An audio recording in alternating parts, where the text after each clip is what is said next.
Hello again, I am Joe Bob, and welcome to a special deep dive into the Brabham team that I've created. I posted deliveries on Reddit, and a lot of people started asking me for a tutorial or how I created the logo, and also the color scheme that I used for the actual livery itself. So, what I'm going to do is just try and cover all of that in a quick little video here. So, let me jump in to our Brabham team here. And let's take a trip over to team branding. First off, we'll address the livery and the colors used for each one. So my team colors are essentially the same ones as I've used for the livery. So here we go, paint. So first off, my white is not pure white because I wanted the numbers to be a little bit more visible on the car. With gloss white, it's really hard when it's at full brightness for you to be able to see the numbers clearly. So it's set down to 85 just to make the numbers a little bit easier to see.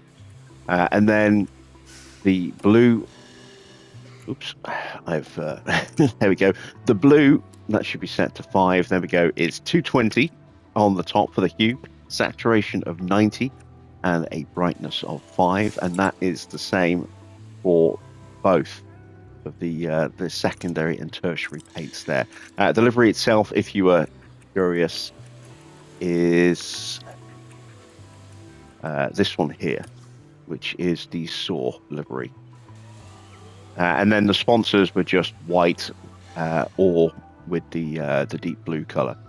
So that's the color scheme for the baseline livery. The wheels, if anyone was curious as well, again, we're using the same paints because that's automatic, but the wheels themselves are, I believe, yeah, there we go. They're the noise wheels. No, they're not the noise wheels. There we go. They are the bearing wheels. So that is the primary livery. We will my changes, and now the secondary liveries that I did. So the hardest one, I think, was trying to get the right martini. I experimented a little bit. I went with that one. I went with that one, and I wasn't quite sure which one worked nicest. I haven't done the sponsor layout properly on this one yet, but this is what I finally settled on. It's a variation of this one, just slightly duller red. So this is the 78 Brabham with the martini stripes, supposedly. So this one uses the Streamline livery. The wheels, I haven't done any wheels on that, so they're just regular wheels. And then the color for this one, again, 220, 90, and 5 for the deep blue. The light blue of the martini stripe is 195 on the hue, 100 on the saturation, and then a brightness of 70. And then the reds, tried to make it a little bit duller. I went with a 5 on the hue, a 95 on the saturation, and a brightness of 40. I'm not quite sure if that's exactly the red color that I'm looking for. I may yet tweak that, but that'll give you a good ballpark to work from. And so that is the 78 livery. And then the third livery is the 91 livery. So this one's a bit more complicated. So this uses the Wake livery design. Again, I've not done any wheels on this one. As far as the colors go, a bit more complicated, as you can see. So I've done a split on the colors. So let's go through the colors themselves first of all. The pink, I set that as the first half of a horizontal gradient in satin, and that there, as you can see, is 310 on the hue, 85 on the saturation, 75 on the brightness.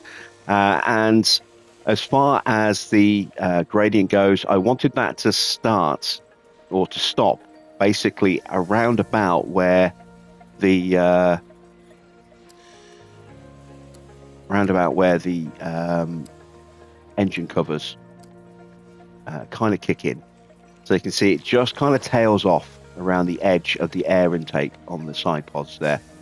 And then we get a nice kind of little bit of a blend for the halo as it transitions into the blue, but not too much of a blend because as you start to space those out, the purple pink color takes over too much. So you've got to get them quite close. And so, yeah, I kind of go with that just to give the edges that little pink shine. And then again, the blue is supposed to be the same, but I've actually went a little bit darker because we're using satin paint.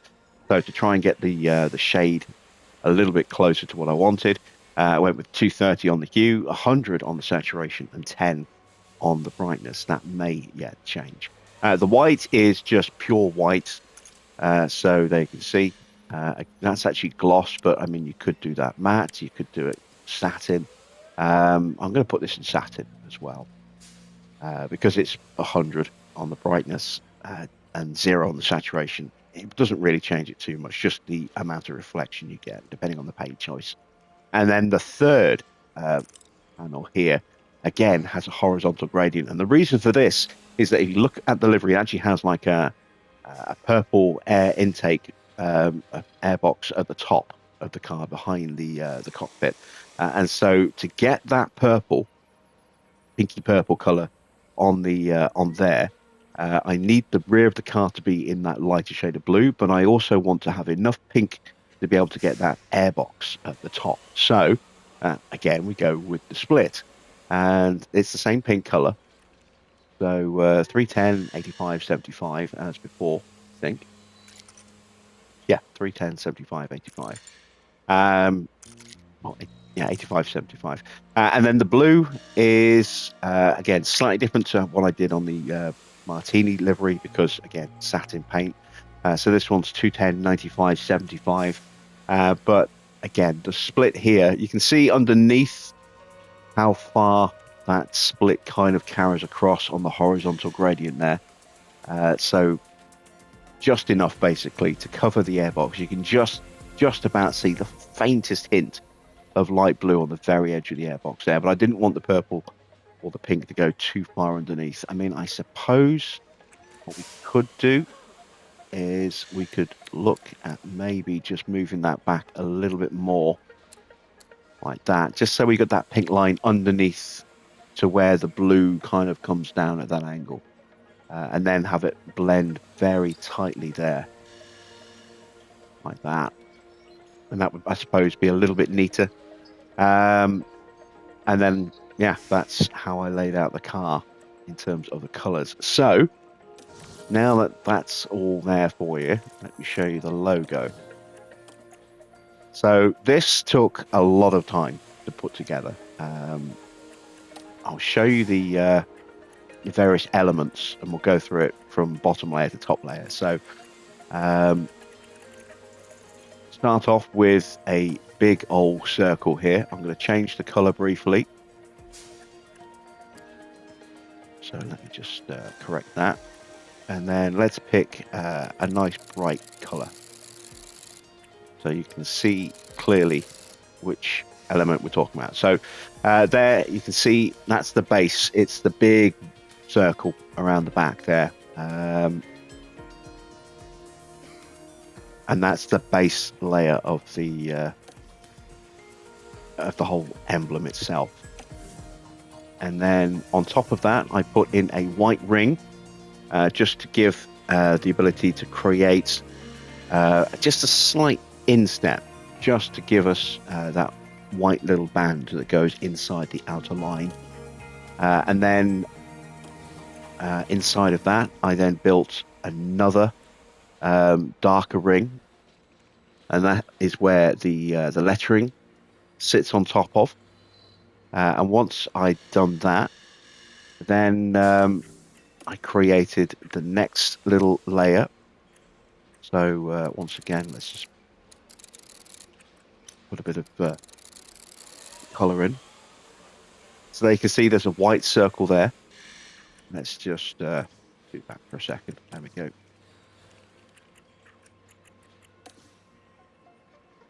We'll confirm that.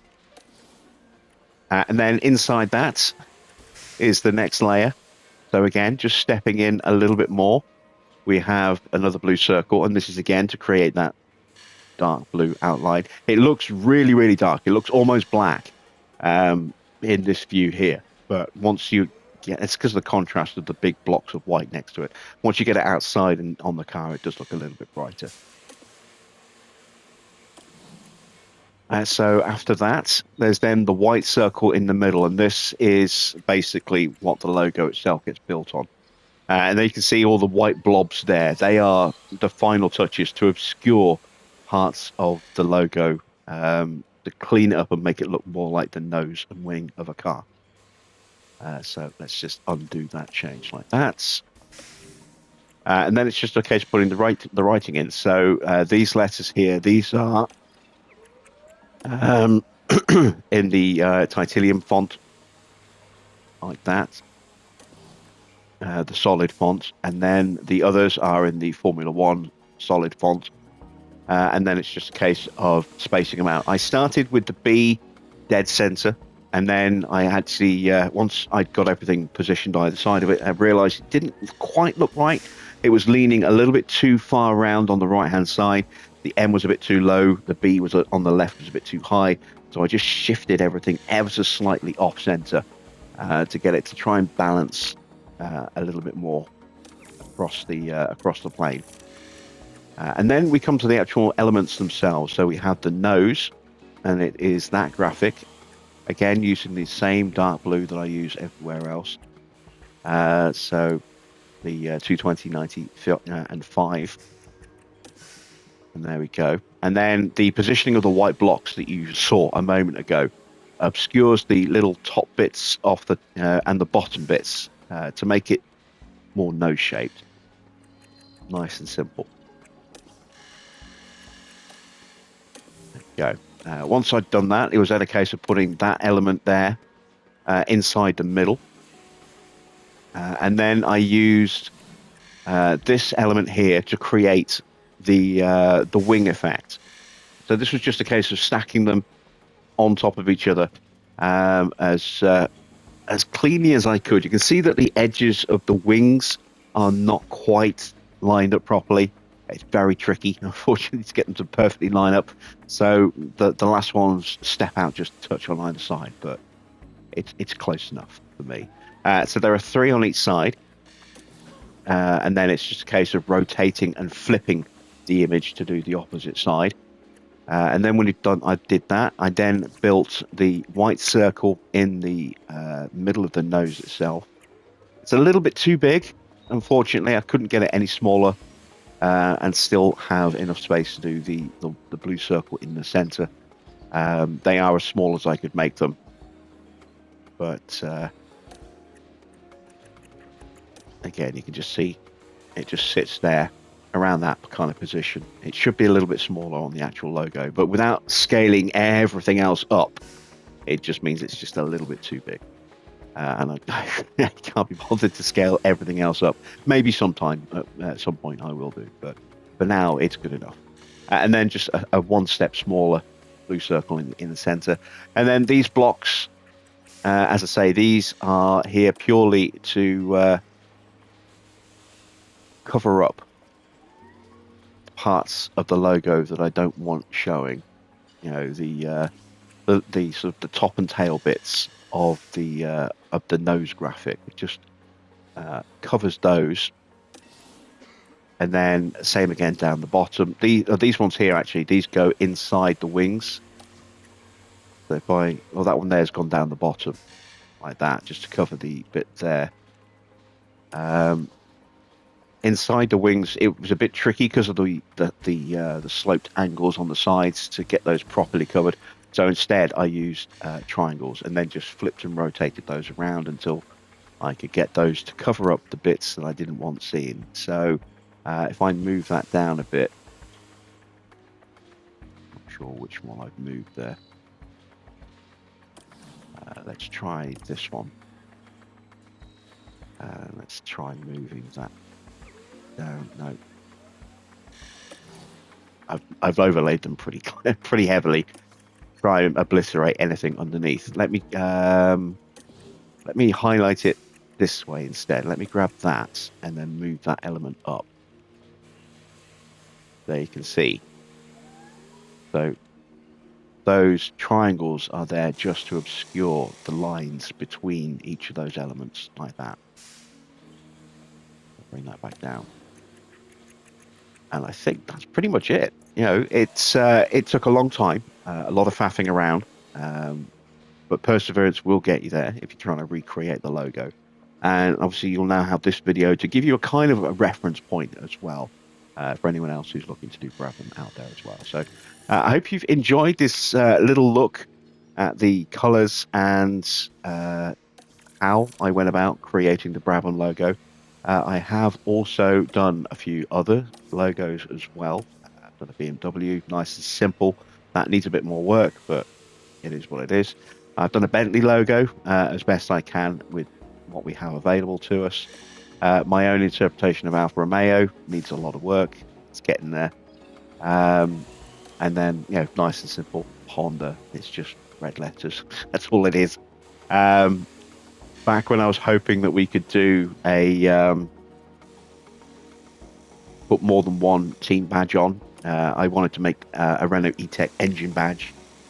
So I could stick that on my Goodwood car because that's who my engine supplier is. But fortunately, we can't do that. So that's kind of a waste at the moment, but I'm holding on to it in case we get a patch in the future. This is the one I use for my creator team live stream series, Goodwood F1 Racing. Very much based on the real world Goodwood Road and Racing Club badge. It's almost identical as best I can get it. You know, it has the checkered flag in the center of the donut with Goodwood F1 Racing instead of Goodwood Road and Racing Club, and the crown is on top of the Road and Racing Club logo as well. So trying to keep that as authentic as possible while changing it. And the easiest logo that you'll ever make from Rolls-Royce is just two R's overlapping each other. There's loads of different things you can do if you just experiment. So go out there, try and build a logo of your own, mess around with car liveries, and don't be afraid to try mixing up your paints. Don't be stuck in the mindset of just going, well, I've only got those three colors. Don't be afraid to actually go in and do things with gradients like that, so you can increase the number of color options that you actually have. That's it from me. Thanks for watching. I'm Jim Bob, and you know, feel free to stop by and check out my live stream. That's whenever they are on Monday to Fridays. Bye for now.